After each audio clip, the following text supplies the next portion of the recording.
English mistakes जो just हम Indians ही कर रहे हैं, जैसे कि I have an advice for you या I have a news for you, या ऐसी ही और बहुत सारी गलतियां जो हम इस वीडियो में डिस्कस करने जा रहे हैं। इंग्लिश के बहुत सेंटेंसेस जो हम इंडियंस को बिल्कुल करेक्ट लगते हैं, लेकिन ये मिस्टेक्स आपकी इंग्लिश का सत्यानाश कर रहे हैं। इससे पहले कि किसी और को पता चले कि आप इंग्लिश मिस्टेक्स कर रहे हैं, आइए इन्हें आज ही करेक्ट कर लेते हैं। इससे पहले चैनल को सब्सक्राइब नहीं किया तो सब्सक्राइब कर सकते हैं।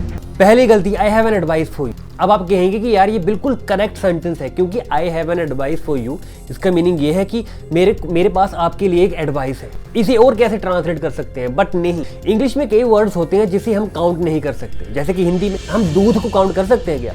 Can we count milk? हम ऐसे कह सकते हैं कि मेरे पास एक मिल्क है, या मेरे पास 2 पानी है, 3 पानी है। ऐसे इंग्लिश में भी कुछ ऐसे वर्ड्स होते हैं जिसे हम काउंट नहीं कर सकते, जैसे कि एडवाइस। हिंदी में से काउंट कर सकते हैं कि मेरे पास एक एडवाइस है, बट इंग्लिश में हम इसे काउंट नहीं कर सकते। इसीलिए हम इससे पहले ए या एन नहीं लगा सकते। ए या एन का मीनिंग क्या है? एक। तो आई have an advice for you, it would be incorrect. ये बिल्कुल गलत होगा और आपके फ्रेंड्स के सामने ये काफी है आपको एम्बैरेस फील कराने के लिए। तो सही सोल्यूशन क्या है? आप कह सकते हैं I have a piece of advice for you, I have a piece of advice for you. ऐसी ही एक और गलती है जब हम कहते हैं कि I have a work today, I have a work today. ये भी बिल्कुल गलत। आपको याद है जब हम बचपन में एप्लीकेशन लिखा करते थे कि आज मेरे को कुछ जरूरी काम है, आप ऐसे नहीं कहते थे कि I have a work today, kindly grant me a leave for today. आप ऐसे कहा करते थे कि I have a piece of work, kindly grant me a leave for one. आप उसमें भी अ पीस ऑफ वर्क कहते थे, क्योंकि वर्क भी इंग्लिश में अनकाउंटेबल नाउन है। इससे पहले भी हम डायरेक्टली ए या एन नहीं लगा सकते। तो आप इंग्लिश में ऐसे नहीं कहेंगे कि I have a work today, आप कहेंगे I have a piece of work today, क्योंकि ये एक अनकाउंटेबल नाउन है। अब ऐसी ही एक और गलती है जब हम किसी को कहने लगते हैं कि मेरे पास यार तुम्हारे लिए एक न्यूज़ है, आई have a news for you. बिल्कुल पहले जैसी गलती है। न्यूज़ भी एक अनकाउंटेबल नाउन है, न्यूज़ भी एक अनकाउंटेबल नाउन है। इंग्लिश में इसे भी हम नहीं गिन सकते।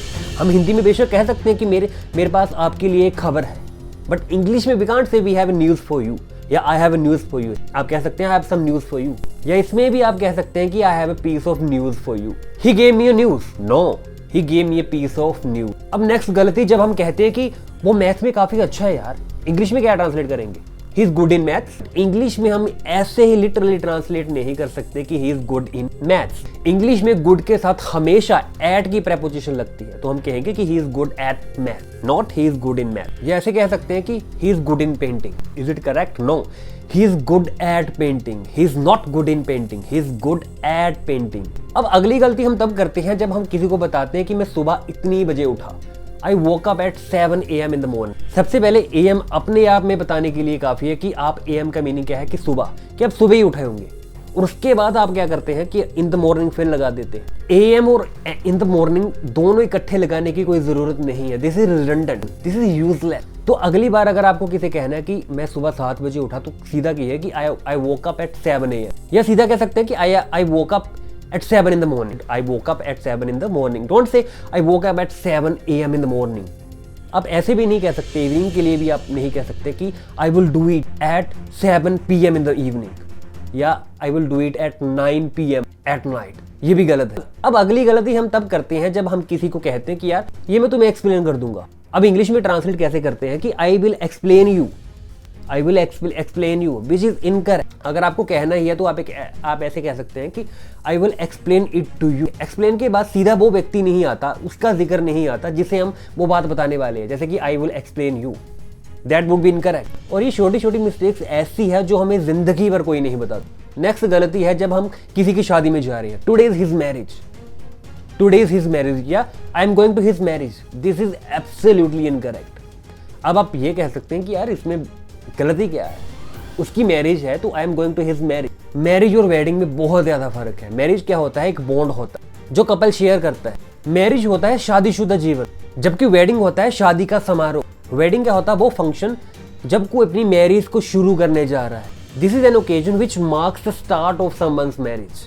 तो मैरिज कहाँ यूज कर सकते हैं? हम ऐसे कह सकते हैं कि they are in good marriage. But अगर ऐसे कहना है कि मैं शादी के लिए जा रहा हूँ, तो just say I am going to a wedding, या I have to attend a wedding today। Don't say I'm going to a marriage, I have to buy a dress for his marriage। No, I have to buy a dress for his wedding। Next mistake लगभग हर एक student करता है। कल मैं एक paper देने जाऊंगा, अब इंग्लिश में उसे ट्रांसलेट करते हैं I will give a paper tomorrow. English में बिल्कुल उल्टा होता है। इंग्लिश में हम कहेंगे I will take an exam tomorrow, I will take an exam tomorrow. English में हम ऐसे नहीं कह सकते कि I am going to give a paper, उसने गलती कर दी। इंग्लिश में कैसे कहेंगे, she did a mistake, this is also incorrect. अब इंग्लिश में कुछ वर्ड्स ऐसे हैं जो जस्ट उन वर्ड्स के साथ ही आएंगे। अब इंग्लिश में मिस्टेक के पहले हम हमेशा मेक का यूज करते हैं, ना कि डू का।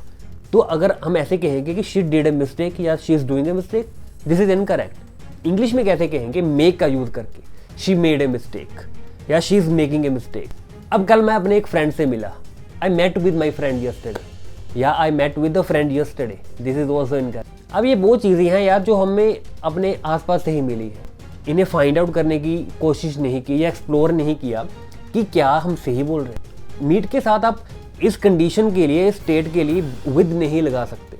आप सिंपली कह सकते हैं I met my friend yesterday या I met a friend yesterday, he is more better than him, वो उससे भी ज़्यादा अच्छा है। अब सबसे पहले हमने क्या किया, हमने बेटर लगा दिया जिसका मीनिंग होता है मोर गुड। अब मोर गुड के साथ हम एक और मोर लगा रहे हैं कि he is more good than him, तो ये भी इनकरेक्ट हो रहा है। सबसे पहले बेटर क्या है, कंपैरेटिव डिग्री है, जो दो बंदों के बीच में कंपैरिजन कर रहा है कि this is better than it, तो this is more better than it, this would also be incorrect. तो आप सिंपली क्या कहेंगे, he is better than him, he is better than him, don't say he is more better than him, it is more longer than it, it is more longer than it, it is longer than it, just say it's longer than it. ये shoes मेरे नहीं आ रहा यार, ये मेरे fit नहीं हो रहा, this shoes is not fitting me, this is also incorrect. अब अगर कोई आपको चीज़ फिट नहीं हो रही है तो आप सिंपली प्रेजेंट इंडेफिनिट टेंस का यूज़ करेंगे उसे बताने के लिए। आप ऐसे नहीं कह सकते कि this is not fitting me, this pair of shoes is not fitting me. Present indefinite tense का ही आप यूज़ करेंगे, this shoe doesn't fit me या this pair of shoes do not fit me. उसकी मैरिज उसके साथ हो गई है, he is married with her, he is married with her. अब मैरिड के साथ भी हम कभी विद का यूज़ नहीं करते, तो he is just married to her, she is married to him या he is married to her. अब ये वीडियो हमारा एक पिछली वीडियो का सीक्वल है, उसमें भी हमने वो इंग्लिश मिस्टेक्स डिस्कस की थी जो जस्ट इंडियंस ही मेक करते हैं।